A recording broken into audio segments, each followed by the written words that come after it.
Buenos días, hermanos. Buenos días.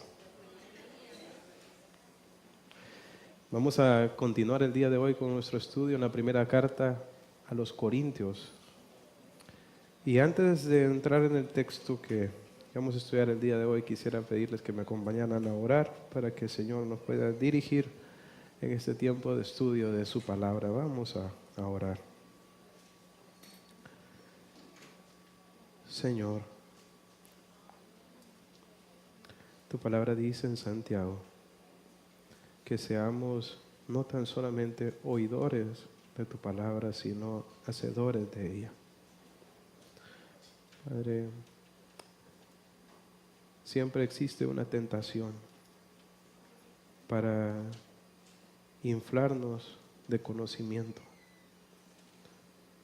pero quedarnos sin el cambio en nuestra conducta y en nuestra forma de vivir.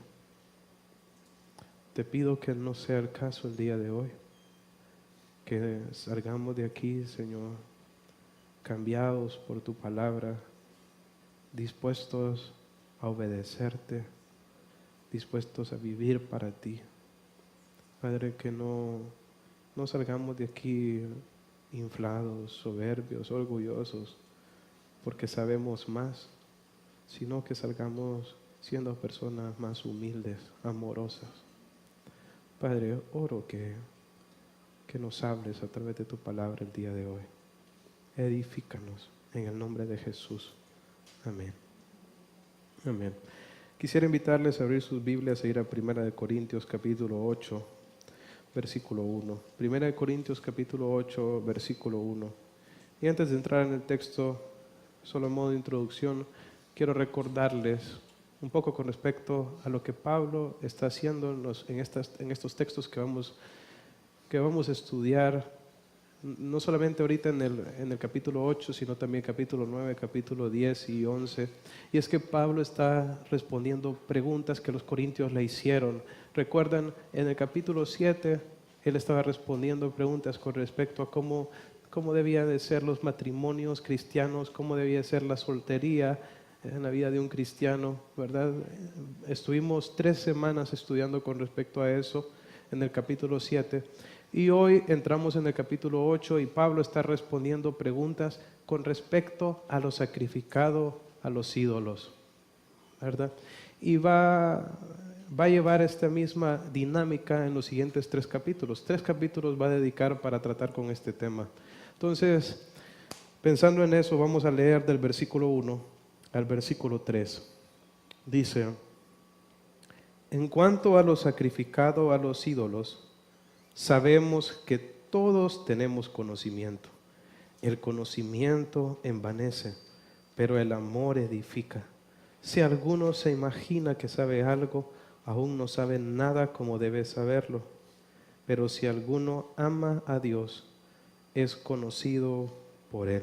Entonces, Pablo claramente nos muestra aquí, ¿verdad?, de qué se va a tratar el tema de lo que va a estar hablando. Él va a estar hablando con respecto a lo sacrificado a los ídolos. Y él dice aquí: sabemos que todos tenemos conocimiento. O sea, tanto él como las personas en la iglesia de Corinto, todos tenían cierto conocimiento con respecto a este tema de lo sacrificado a los ídolos. Ahora, para entender un poco de esto, hermanos, es importante que nosotros nos vayamos al tiempo de los corintios. Los corintios vivían en el tiempo de la sociedad romana, que había sido fuertemente influenciada por la sociedad griega. Y una de las características de estas sociedades eran que eran grandemente politeístas. Digo grandemente porque la cantidad de dioses que ellos tenían era vasta. Si ustedes recuerdan, cuando estudiamos el libro de Hechos, cuando Pablo llegó a Atenas, él les dijo: veo que ustedes son muy religiosos, dice, porque tienen un altar hasta para el Dios no conocido. O sea que por si se les había quedado uno afuera, tenía un altar. Y Corinto no era la excepción.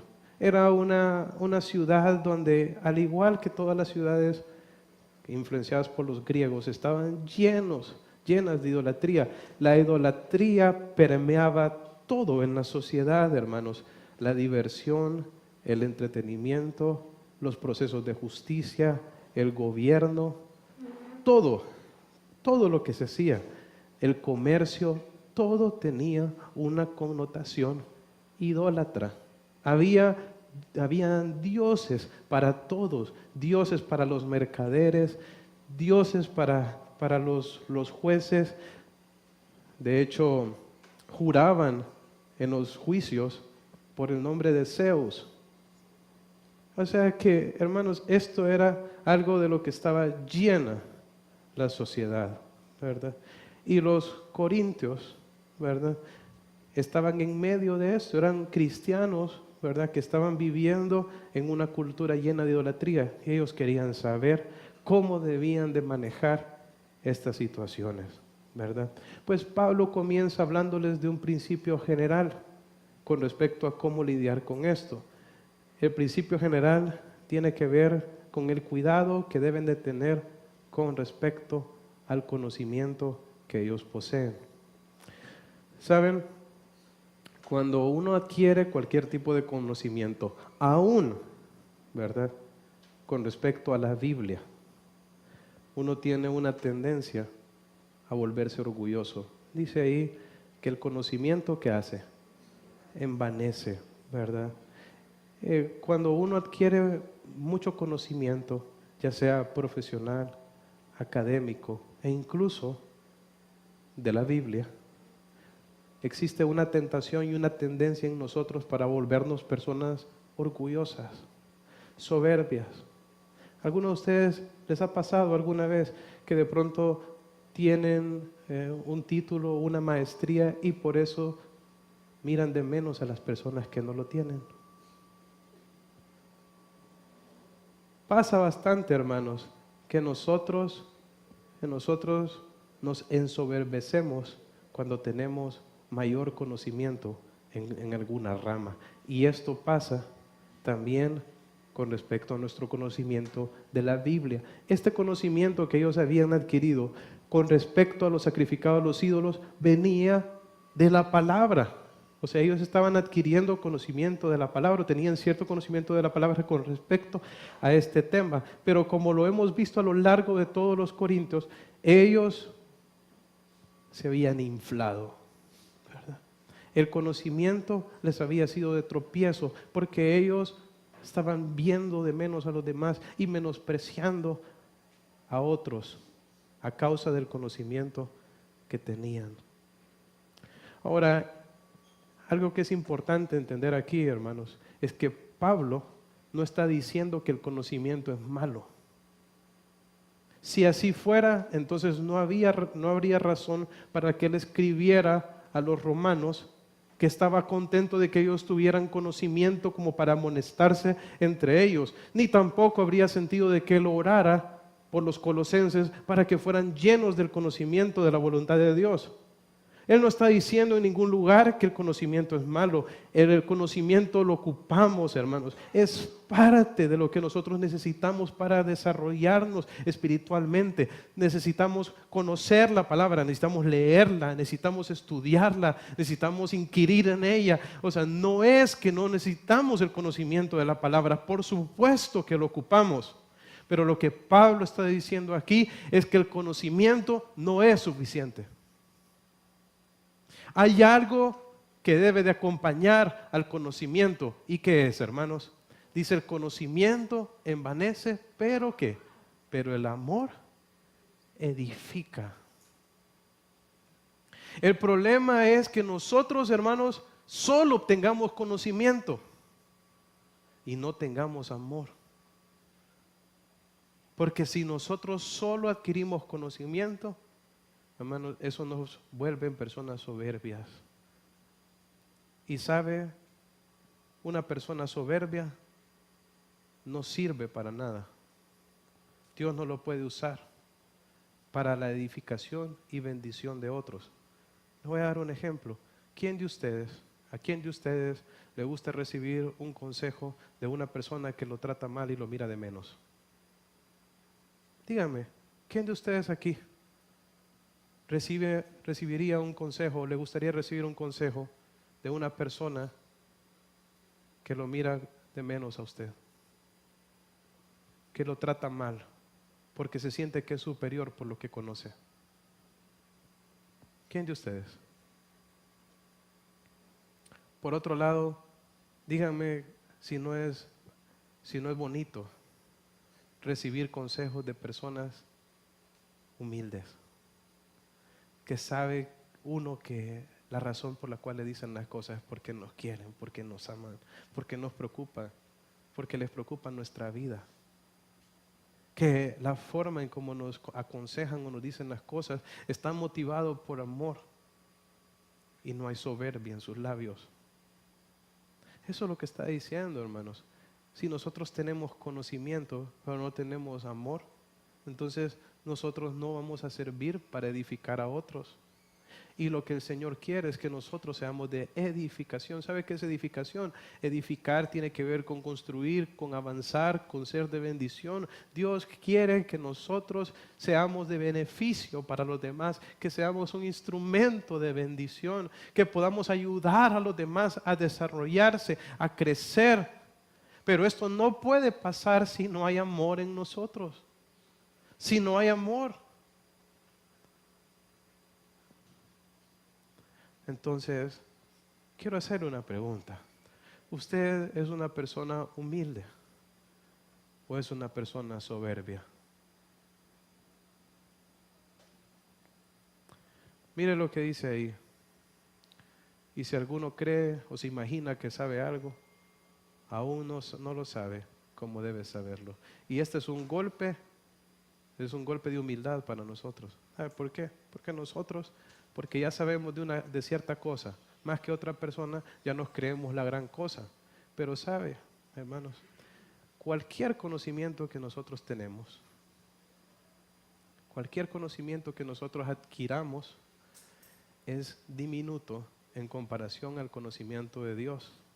Y aún en esas cosas en que nosotros creemos que somos expertos, aún esas cosas nosotros no las sabemos y no las conocemos en su totalidad. Voy a hacerle una pregunta, ¿verdad? ¿Cuántos de aquí conocen el 100% de un área de estudio? ¿Quién me puede decir que conoce el 100? Ajá. Nadie. Hermanos, nuestro conocimiento comparado con el conocimiento de Dios, ¿cómo se queda? Entonces, ¿por qué nos creemos más? Cuando no importa cuánto conozcamos, aún nuestro conocimiento no es el 100% y aún es diminuto en comparación a todo el conocimiento que hay afuera que nos ha dejado Dios. Se da cuenta que no tiene sentido que nosotros seamos orgullosos por el conocimiento que tenemos cuando aún todo lo que conocemos no lo conocemos al 100%. Hermanos, esto pasa aún en el conocimiento de la palabra de Dios. ¿Cuántos de ustedes han leído algún versículo de pronto 10, 15, 20 veces y de repente escuchan que alguien predica con respecto a ese versículo y ustedes ven una cosa que no habían visto antes? ¿Les ha pasado? Se dan cuenta que aún en nuestro conocimiento de la palabra de Dios hay cosas que todavía nosotros no entendemos al 100%. Se da cuenta por qué no tenemos que ser soberbios, sino más bien agradecidos cuando nosotros entendemos algo. El propósito del conocimiento, hermanos, es llevarnos al amor. Eso es lo que dice Pedro, ¿se acuerda? Cuando habla acerca de añadir a vuestra fe virtud, a la virtud conocimiento. Pero ¿qué está al final de la lista? Amor. Saben, el fin del Señor no es que nos quedemos en el conocimiento. El fin del conocimiento es llevarnos a ser personas amorosas. Entonces, si usted tiene conocimiento, entonces déjeme decirle que su conocimiento, si no tiene amor, le va a ser de tropiezo.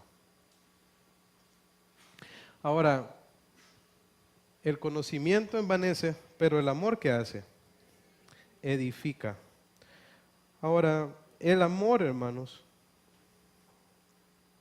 es lo que debe de permear toda cosa que nosotros hacemos en nuestra vida. De hecho, el amor, hermanos, es la base de nuestra relación con Dios. ¿Qué dice al final el 3? Pero si alguno ama a Dios, es conocido por Él. Ok. Hay muchas personas que dicen, yo conozco a Dios. ¿Quién de los que están aquí dice que conoce a Dios? No me contesten, solo piensen. De pronto todos los que estamos aquí decimos, yo conozco a Dios. Ahora, Dios diría que usted le conoce. O que Él lo conoce a usted. Voy a explicarme a lo que me estoy refiriendo. Jesús dijo que algún día se iban a presentar personas delante de Él y le iban a decir, Señor, en tu nombre profetizamos y hicimos muchos milagros y sacamos fuera demonios. ¿Y sabe qué le va a decir Jesús? Nunca os conocí. Apartaos de mí, hacedores de maldad. Porque una cosa es que yo diga que yo conozco a Dios y otra cosa es que Él diga que me conoce. ¿A quiénes son los que el Señor conoce? ¿Quiénes son los conocidos por Él? ¿Quiénes, hermanos? Los que le aman. No los que saben mucho de Él, sino los que le aman a Él. ¿Y qué es amar a Dios, hermanos? Si me amáis, ¿qué dijo? Guardad mis mandamientos. ¿Cómo muestro yo que amo a Dios? Cuando yo le obedezco, cuando yo solo pienso en Él, cuando yo quiero agradarle a Él, cuando yo quiero vivir para Él, cuando yo me rindo a Él. Esa es la manera cuando mis pensamientos, mi voluntad está completamente entregada a Él, hermanos. Eso es amar al Señor. Cuando nosotros amamos, vivimos para el Señor, eso es una evidencia de que Él me conoce a mí. Los fariseos eran personas con mucho conocimiento de la palabra, pero que no amaban a Dios. Por eso rechazaban a Jesús. Yo quiero que preguntarle a usted es una persona que verdaderamente ama a Dios. ¿Usted ama a Jesús? ¿O solo está lleno de conocimiento? El amor, hermanos, es el principio clave de la edificación. Ahora, Pablo va a pasar después a hablar específicamente con respecto a la comida que se sacrifica a los ídolos. Vamos a avanzar, versículo 4 al versículo 6. Dice, acerca pues de las viandas que se sacrifican a los ídolos, sabemos que un ídolo nada es en el mundo y que no hay más que un Dios. Pues aunque hay algunos que se llamen dioses, sea en el cielo o en la tierra, como hay muchos dioses y muchos señores, para nosotros, sin embargo, solo hay un Dios, el Padre, del cual proceden todas las cosas, y nosotros somos para Él, y un Señor Jesucristo, por medio del cual son todas las cosas, y nosotros por medio de Él. Ok, en esta parte Pablo va prácticamente a probar como correcto el conocimiento que muchos hermanos en la iglesia de Corinto habían adquirido. Ok, la comida, hermanos, como les dije, ¿verdad? Perdón, voy a recapitular. Todas las actividades en la ciudad de Corinto tenían una connotación idolátrica, incluso la comida. ¿Sabe? Cuando antes de vender un animal en el mercado, generalmente ese animal era sacrificado en nombre de un ídolo. Parte de la carne se entregaba a los sacerdotes de los templos de los ídolos, parte de la carne se vendía en el mercado. Entonces, ahora, imagínese que usted es un creyente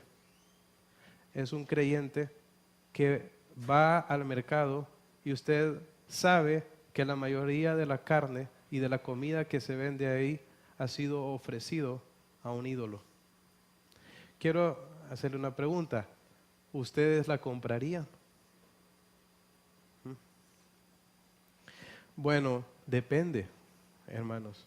Resulta que los corintios, habían hermanos en la iglesia de Corinto que habían crecido en su conocimiento de la palabra de Dios, y habían llegado a una conclusión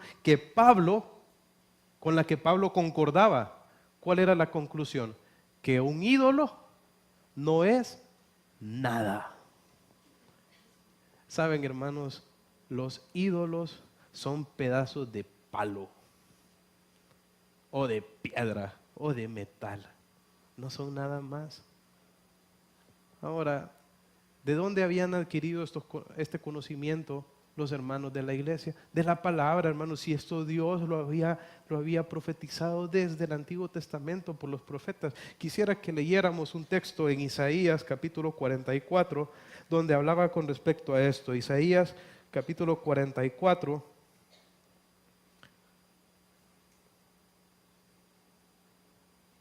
Versículo 14. Está hablando acerca de lo que los hombres hacían. Miren lo que hacían los hombres. Corta cedros, dice, y toma ciprés y encina. Está hablando de árboles, ¿verdad? Que crecen entre los árboles del bosque. Planta pino, dice, que se críe con la lluvia. Entonces, de él se sirve luego el hombre, dice. ¿De qué se sirve el hombre? De los árboles, ¿verdad? De él se sirve luego el hombre, ¿para qué? Para quemar, y toma de ellos para calentarse.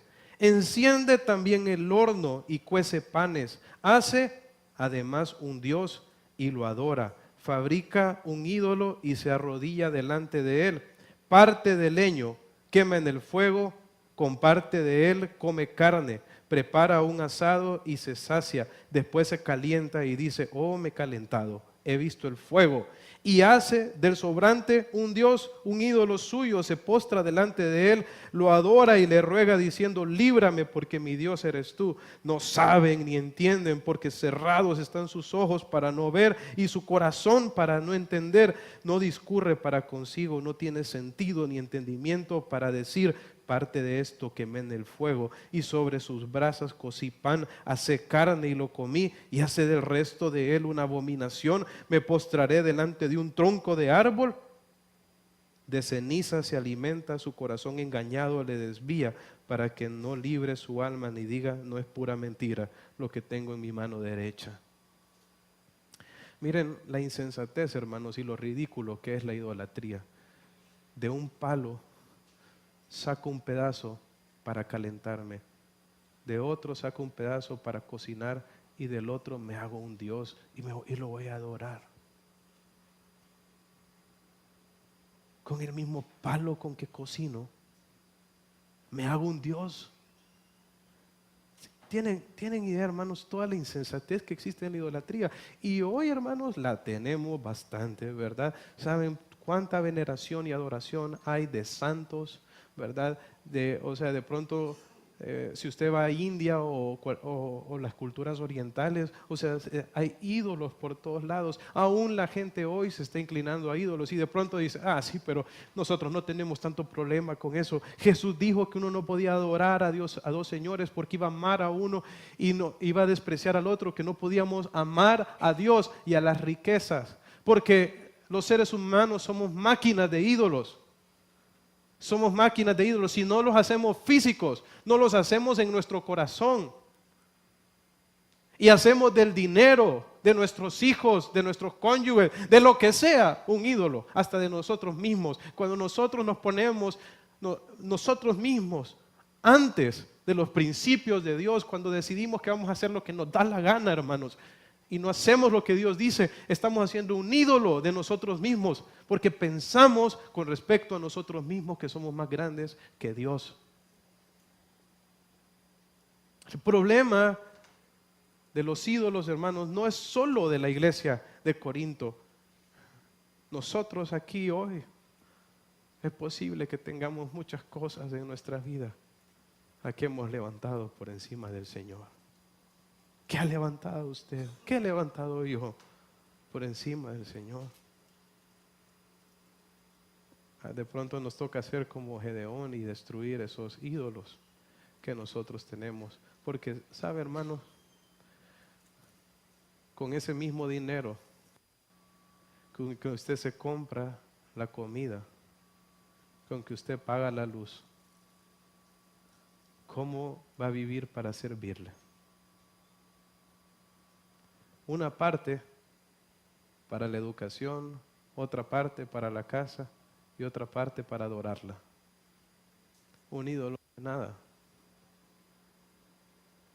Cuando uno se entrega a adorar cualquier cosa que no sea Dios, está siendo una abominación. Ahora, eso es lo que pasaba en Corinto. Pero saben, hermanos, en la iglesia habían llegado a la convicción de que solo era un pedazo de palo, ¿verdad? Ahora, entonces, ¿cuál era la conclusión de eso? Bueno, si un ídolo es un pedazo de palo y alguien presenta un animal delante de este pedazo de palo y luego lo vende en el mercado y yo soy un consumidor cristiano, y yo entiendo que ese pedazo de palo no es nada, entonces ¿qué puedo hacer con esa carne, hermanos? Me la compro y me voy a la casa, me la cocino, me la como y le doy gracias a Dios por habérmela proveído. Así de sencillo. Hermanos, por eso es tan importante crecer en el conocimiento de Dios. ¿Por qué? Porque el conocimiento de Dios nos lleva a vivir con mayor libertad. Habían hermanos que habían llegado a tener este conocimiento de que un ídolo no era nada, que solo hay un Dios. Dice un Dios, el Padre, ¿verdad? Del cual proceden todas las cosas y nosotros somos para Él. Y un Señor, Jesucristo. ¿Qué está diciendo? Está mostrando dos personas de la divinidad aquí, presentando al Padre y presentando al Hijo. Al Padre como la fuente de todas las cosas y al Hijo por medio del cual Dios hace todas las cosas.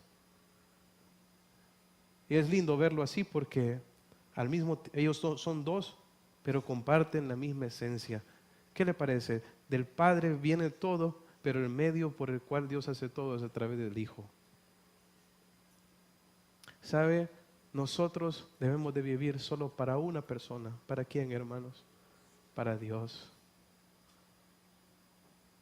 Él debe de ser el centro de nuestra adoración, el centro de nuestros pensamientos, el centro de nuestros deseos, el centro de nuestra voluntad, el centro de nuestra obediencia. Debe de ser únicamente Él. Ahora, no todos los hermanos en la iglesia tenían este conocimiento. Y eso es lo que vamos a ver en los siguientes pasajes. Vamos a seguir avanzando.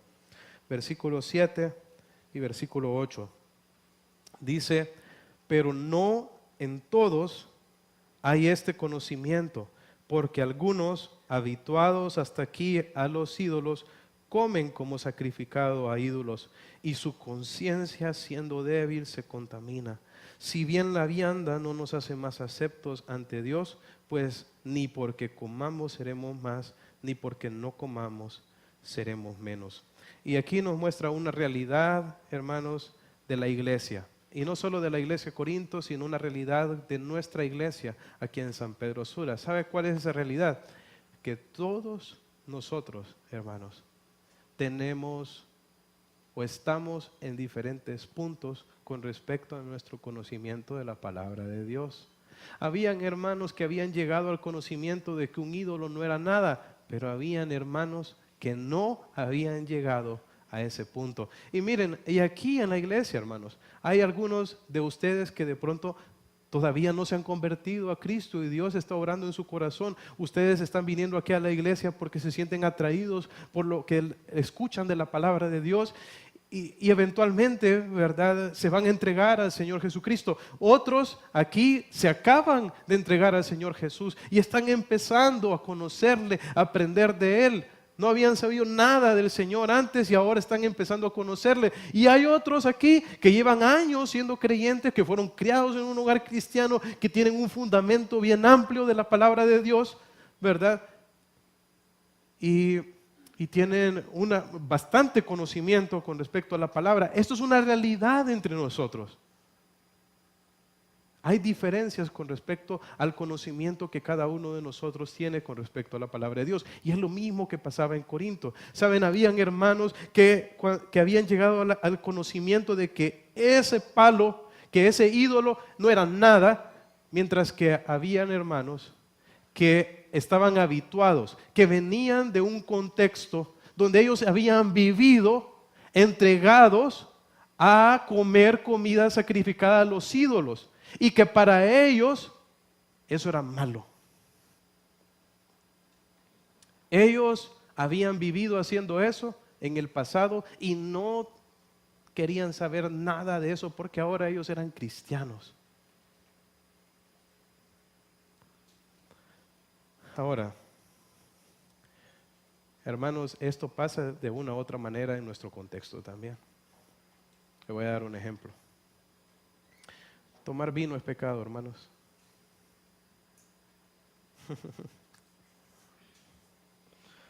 Tomar vino es pecado. ¿Sabe qué es pecado? La borrachera es pecado.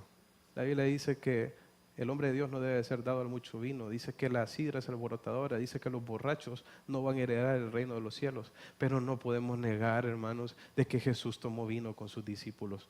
Que Pablo le dijo a Timoteo, ya no tomes agua, sino toma vino por tus múltiples enfermedades del estómago. Hermanos, tomar vino no es pecado, ¿verdad? Ahora, pero de pronto hay muchos aquí que de pronto crecieron en un hogar donde sus padres eran alcohólicos, ¿verdad? O ustedes mismos fueron borrachos, ¿verdad? Y ahora tienen una connotación mala con respecto al vino. Y que si ustedes ven a una persona tomando vino, ustedes automáticamente dicen, está pecando. No tanto en sí, hermanos, porque bíblicamente esté prohibido, sino porque ustedes todavía no han llegado al conocimiento y no tienen la convicción bíblica sólida con respecto a esto. Ahora, hermanos, lo puse ese ejemplo, pero déjeme decirle que esto aplica en un montón de cosas. Aplica a veces en cómo vemos el entretenimiento, cómo vemos ciertas prácticas que tienen las personas. Recuerdo una vez que a mí me gustaba mucho jugar cartas con mis primos y jugábamos y apostábamos granitos de maíz. Pero eso, para mí eso era jugar cartas, ¿verdad? Un día llegó un hermano y vio el set de cartas en la casa y nos empezó a hablar acerca de lo importante que era vivir en santidad. Porque para él, que venía de un contexto donde había vivido apostando dinero y que todo lo relacionado con cartas implicaba bebida, implicaba fiestas, implicaba desenfreno, entonces para él eso era algo malo, ¿verdad? ¿Por qué? Por su conocimiento. Hermanos, y nosotros tenemos que entender que entre nosotros va a haber diferencias con respecto a nuestro conocimiento. Dios lo permite para que aprendamos a amarnos, ¿verdad? Y esto era lo que pasaba en Corinto. Habían hermanos que su conciencia era débil. Ahora, pero miren aquí. ¿Qué pasa si un hermano que no tiene la convicción de que esto no está mal y viene y lo hace? ¿Qué es para él? Dice, su conciencia siendo débil, ¿qué le pasa? Se contamina. ¿Qué significa eso? ¿Sabe, hermanos? Todos aquí tenemos diferencia de conocimiento y todo lo que nosotros aprobamos, hacemos o no hacemos, lo debemos hacer con convicción bíblica de que esto es la voluntad de Dios. O sea que si usted no va a tomar vino, usted debe de estar claro, basado en una convicción bíblica de por qué no lo va a hacer. Pero si usted tiene dudas, si usted lo hace porque mira a otro, no porque usted esté claro en su corazón, tiene una convicción de que así lo es, y usted va y lo hace, entonces usted va a pecar. Somos responsables por el conocimiento que tenemos. Aunque de pronto eso en sí no sea pecado, pero si usted no ha llegado al punto, no ha llegado a la convicción de que no lo es y usted lo hace, entonces usted va a pecar. Y como le pasa a estos hermanos aquí, su conciencia débil se va a contaminar y esto va a venir a afectar su relación con Dios. Miren, el problema aquí, hermanos, no es tanto la comida. El problema no es la comida, porque ahí dice, si comemos, eso no nos va a hacer más. Si no comemos, tampoco. No tiene que ver con la comida, no es el problema la comida. El problema es mi corazón, mis convicciones. Ese es el problema. ¿Verdad? Ahora, yo creo el punto aquí no es que uno se quede débil, ¿verdad? Yo creo que todos aquí tenemos la responsabilidad de crecer en el conocimiento de Dios, de leer la palabra, de crecer en la palabra. También tenemos que tener cuidado de no andar juzgando a las personas por lo que hacen, solo por mis percepciones o por lo que yo creo que es malo, ¿verdad? Tengo que crecer, tengo que avanzar en mi conocimiento, ¿verdad? Pero la realidad es, hermanos, que van a haber hermanos que van a ver cosas como malas, ¿verdad? Que en realidad no lo son. Hay personas que vienen de pronto de un contexto católico donde todos se repartían y tomaban el vino del mismo lugar y de nuevo vienen acá a la iglesia y le reciben una copita individual. Pueden decir, esto es pecado. Escuché también de alguien que no se quería bautizar aquí porque en los tiempos de Jesús solo bautizaban en ríos. Entonces quiere bautizarse en un río. Son diferencias con respecto al conocimiento, hermanos. ¿Qué vamos a hacer? ¿Obligarla a que se bautice aquí o vamos a ir al río? Bueno, pues eso es lo que va a hablar Pablo en la última parte de este pasaje. ¿Cómo respondemos nosotros ante hermanos que no tienen la madurez con respecto a su conocimiento? Vamos a avanzar, versículo 9. Versículo 9. Versículo 9 al versículo 13. Dice, pero mirad que esta libertad vuestra no venga a ser tropezadero para los débiles, porque si alguno te ve a ti, que tienes conocimiento, sentado a la mesa en un lugar de ídolos, la conciencia de aquel que es débil no será estimulada a comer de lo sacrificado a los ídolos, y por el conocimiento tuyo se perderá el hermano débil por quien Cristo murió. De esta manera, pues, pecando contra los hermanos e hiriendo su débil conciencia, contra Cristo pecáis. Por lo cual, si la comida le es a mi hermano ocasión de caer, no comeré carne jamás, para no poner tropiezo a mi hermano. Ok, hermanos, el conocimiento nos da libertad, ¿no es así? Por ejemplo, si yo llegué al conocimiento de que ese ídolo no era nada y la mayoría de la carne que se vendía en el mercado era sacrificada a los ídolos, entonces yo tengo la libertad para comer. El conocimiento me dio libertad, ¿no es así? Ahora, pero nosotros tenemos que tener cuidado de que nuestra libertad no venga a ser de tropiezo, tropezadero para los débiles. Y aquí el principio que sobresale, hermanos, es el principio del amor. ¿Sabe? Antes que mi libertad está el amor.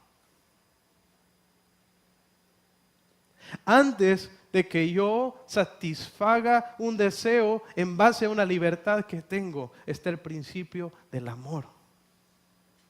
Y hay cosas, hermanos, en las que nosotros debemos restringirnos por amor a otros, para no ser tropiezo. Voy a volver al ejemplo del vino. Hermanos, si alguno de ustedes que piensa que tomar vino está mal, me ve a mí en un restaurante o después de la iglesia tomando vino, ¿qué va a pasar? ¿Sabe? Aquí ocurre un fenómeno. ¿Sabe qué ocurre un fenómeno? Ahí lo dice. Dice, si el hermano débil te ve a ti que tienes en el conocimiento, ¿verdad? ¿No será estimulado él a qué? A comer. ¿Sabe qué es lo que pasa? Que si alguien me viera a mí que tengo más conocimiento, tomándome una copa de vino, no va a decir, voy a reprender al pastor porque está en pecado. No va a decir eso. ¿Sabe qué va a decir? Ah, bueno, si el pastor toma una, yo me puedo echar 6. Aunque en él no tiene convicción, ¿verdad? Lo que yo estoy haciendo lo va a estimular a él a pecar, a hacer aquello que va en contra de su convicción, de su conocimiento. Y aquí está la razón, hermanos, por la cual no me van a ver con una copa de vino en ningún lado. No porque no tenga el conocimiento de que el pecado y el problema es la borrachera, sino por amor a otros, para no ser tropiezo para nadie en esa parte. ¿Qué pasaría, hermanos, si llegara aquí fumando un puro? Tropiezo para muchos.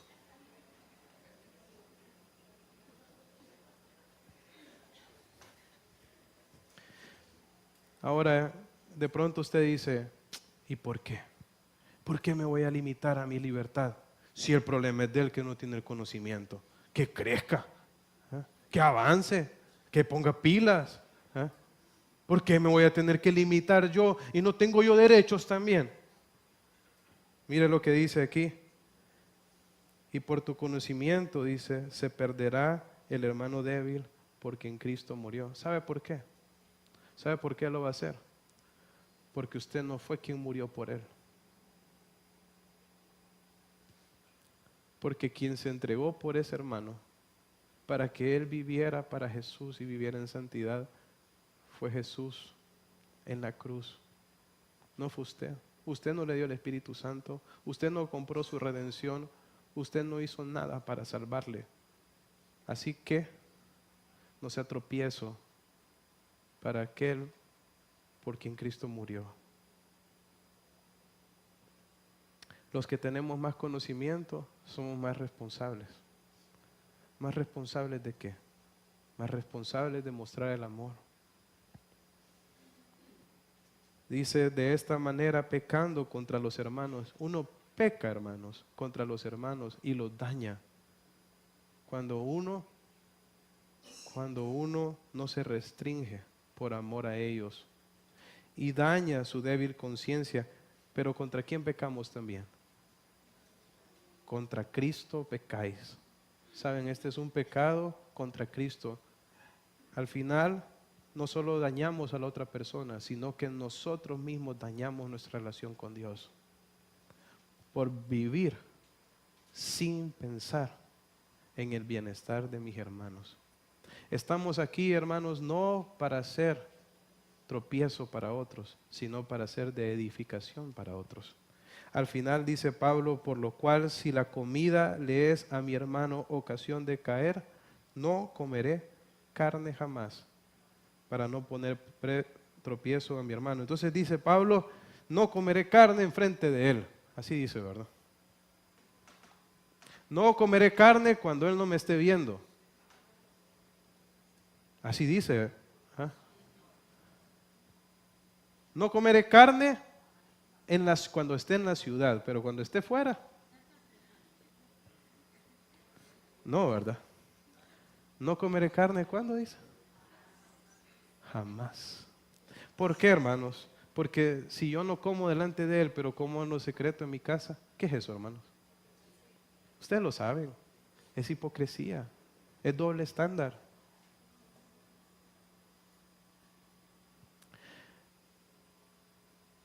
Hermanos, Pablo había tomado una determinación en su vida. Dice, si mi comida, Si por comer carne dice, voy a hacer tropezar a un hermano, no voy a comer carne jamás, jamás. Entonces, tengamos cuidado, hermanos, de que no usemos nuestra libertad como una ocasión para que otro caiga. Es mejor abstenernos. ¿Sabe? Y si usted quiere tomar vino, ¿sabe qué dijo Jesús? Le dijo a los discípulos que no iba a tomar de este fruto de la vida hasta que lo tome con ustedes en el reino de mi Padre. Espere el reino del Padre, hermanos. Allá le van a dar el bueno, ¿verdad? Pero no nos quitan nada abstenernos o restringirnos de cosas aquí por amor a los demás. Vamos a orar.